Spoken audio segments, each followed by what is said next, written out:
Magandang gabi po sa inyong lahat. Nandito na naman kami ng aking anak para sa isang review session para sa kanyang grade 7, incoming grade 7 entrance exam sa mga science schools dito sa ating DepEd.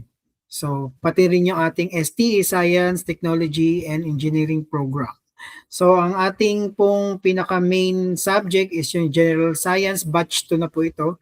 Uploaded na po yung ating batch 1. At ito pa rin yung ating mga topics, SHAM, at meron tayong 30 questions. So, gaya ng nauna naming batch, pwede kayong kumuha ng papel at isulat ninyo ang inyong sagot bago namin i-reveal ang final answer.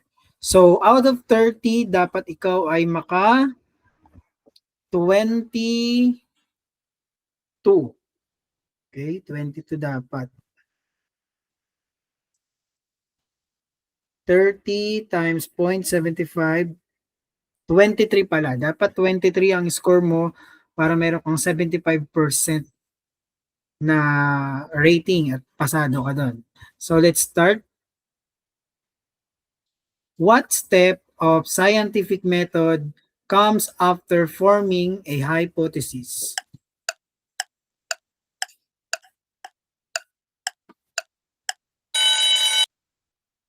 And the correct answer is conducting an experiment. So pagkatapos mong makagawa ng hypothesis, syempre magkakanda ka na ngayon ng experiment. Number 2, which step involves interpreting collected data?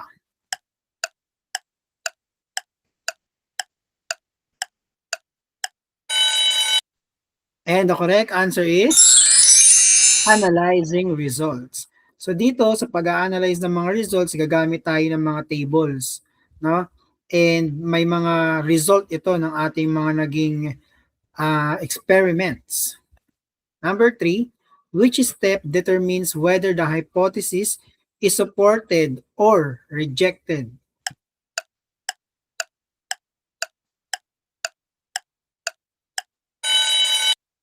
And the correct answer is drawing conclusion. So dito muna ngayon sasabihin kung yung iyong experiment, yung ginawa mong testing ay supported ba yung iyong naging hypothesis? Tama ba? Okay? Number 4. Which attitude helps a scientist avoid personal opinions when analyzing data?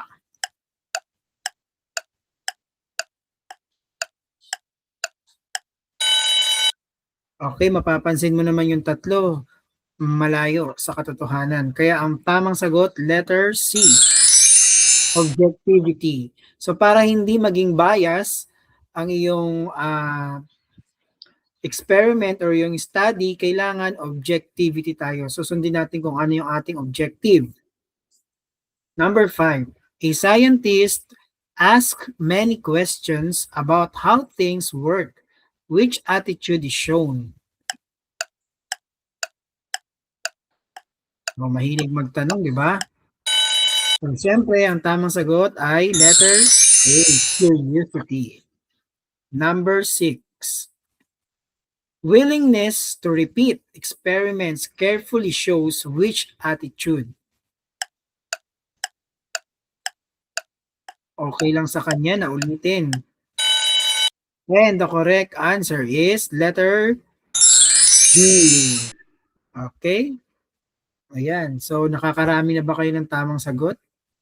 Number 7. What SI unit is used to measure temperature? Take note yung SI, it stands for System Internationally or the standard units, no, na ginagamit natin. So, ayan, napahaba yung time natin. And the correct answer is Kelvin, of course. So, yung Celsius, unit din siya ng temperature, pero hindi siya ang SI unit. Number 8. Which tool is best for measuring mass?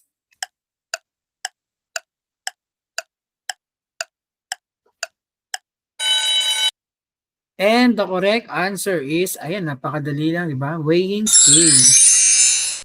Number 9. So madali ba o mahirap yung ating review? Dahil sa mga susunod ay mas mahihirap pa ang aking gagawing reviewer.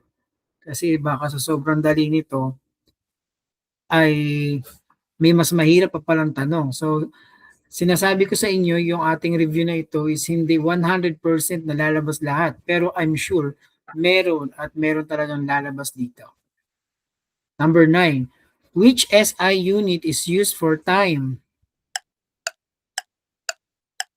Halos lahat, di ba? Of course, the SI unit is none other than second.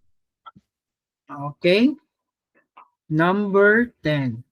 What unit is commonly used to measure liquid volume in the laboratory?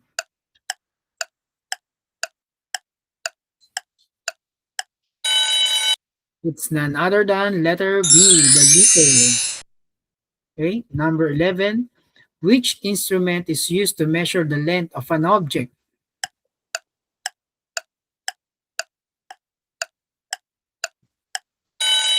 Madali-dali pa. Letter D, ruler. Number 12. Which state of matter has particles that vibrate in fixed positions? Fixed positions. So, yun yung palatandaan. Of course, di ba? Hindi siya gumagalaw. Solid. Stay in the core. Next. Which state of matter can be compressed easily? Madali daw siyang i-compress. Alright, and the correct answer is, siyempre yung gas. Imagine niyo yung balloon, di ba? Pag nilagyan mo ng gas, madali siyang i-compress. Number 14.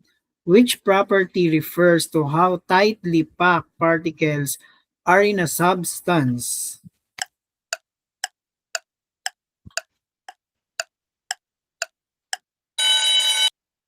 Alright, and the correct answer is letter A, density. So, tandaan natin yung tinatawag na tightly packed particles ng substance. And at the same time, another information, density is equal to mass over volume. Number 15, which state of matter flows but does not expand to fill its container?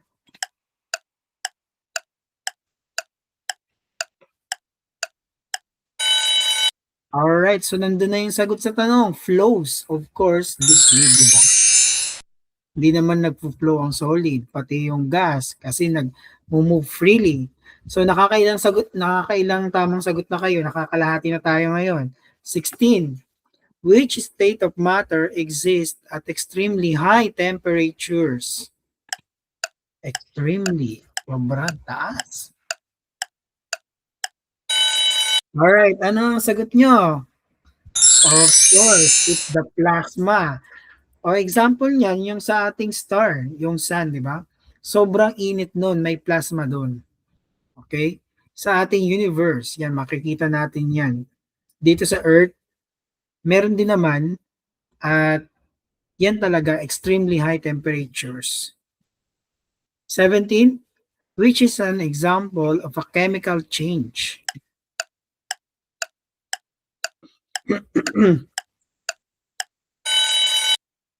Of course, chemical change is rotting of wood.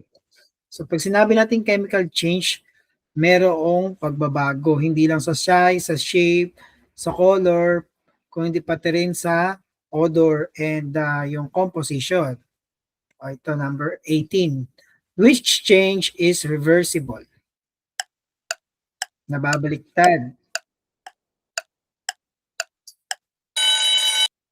O naibabalik. Of course, yung letter C. Freezing juice. So, pwede siyang mag-freeze, mag-solidify, pwede siyang mag-liquid kapag bumaba yung temperature. Number 19. Which observation best indicates a chemical change? Yan o.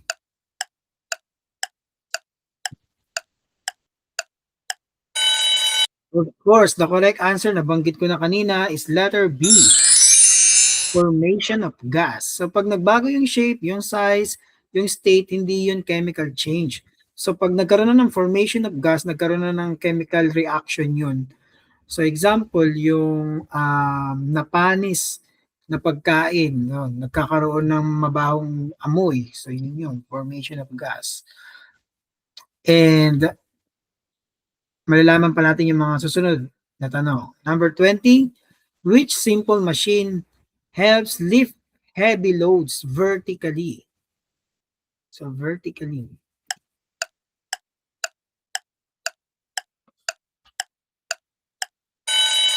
And the correct answer is letter C, pulley. 21, which simple machine has a wheel, no? And with a rope.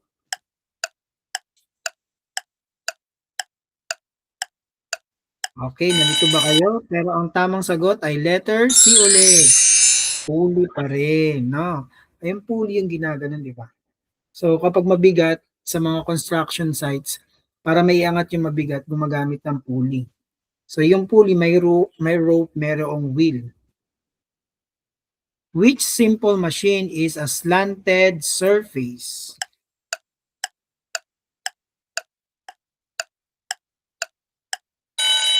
All right, and the correct answer is inclined plane. Kunti na lang, 23.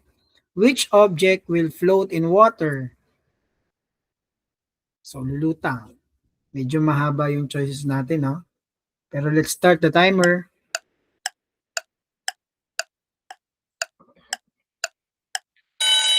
Okay, ang tamang sagot ay may kinalaman sa density. Letter D. An object with lower density. Kapag mas mababa ang density, mas lumulutang. Example, yung mga styro, no? Mababa yung kanyang density. Another, yung ice, no? Ice, mababa yung density niya kaya lumulutang siya sa water. Okay? 24. If two objects have the same volume, which has greater density? Oh, tandaan yung formula. D is equals to M over V. So, kapag the same yung volume, alin yung may greater na density?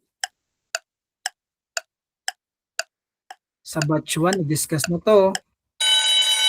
Siyempre, kapag mas mataas yung mass. So, letter D, the object with more mass. Okay, so tandaan niyan, medyo challenging tong question na to. Number 25, which factor affects climate the most?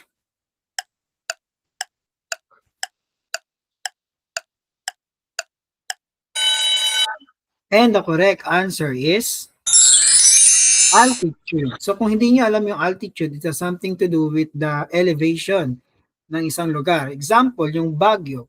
So yung Baguio nasa matataas na lugar, so yung altitude nila mataas. So mas mataas, mas malamig yung climate.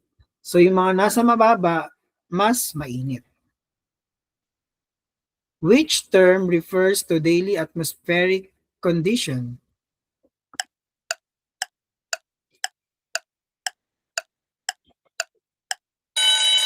Andiyan na rin yung sagot sa tanong from the word daily.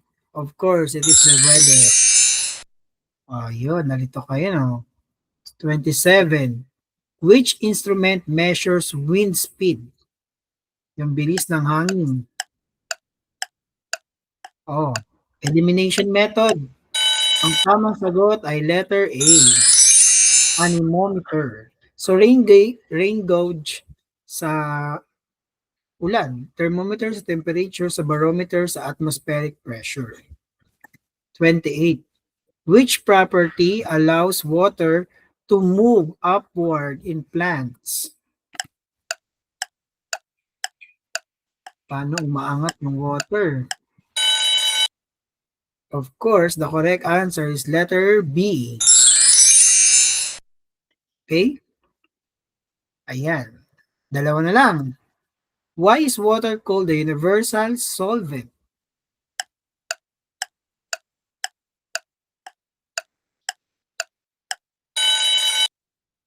Okay. And the correct answer is letter C.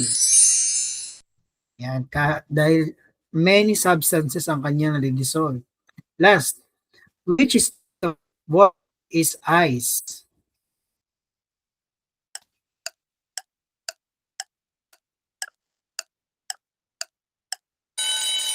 Ice is a solid.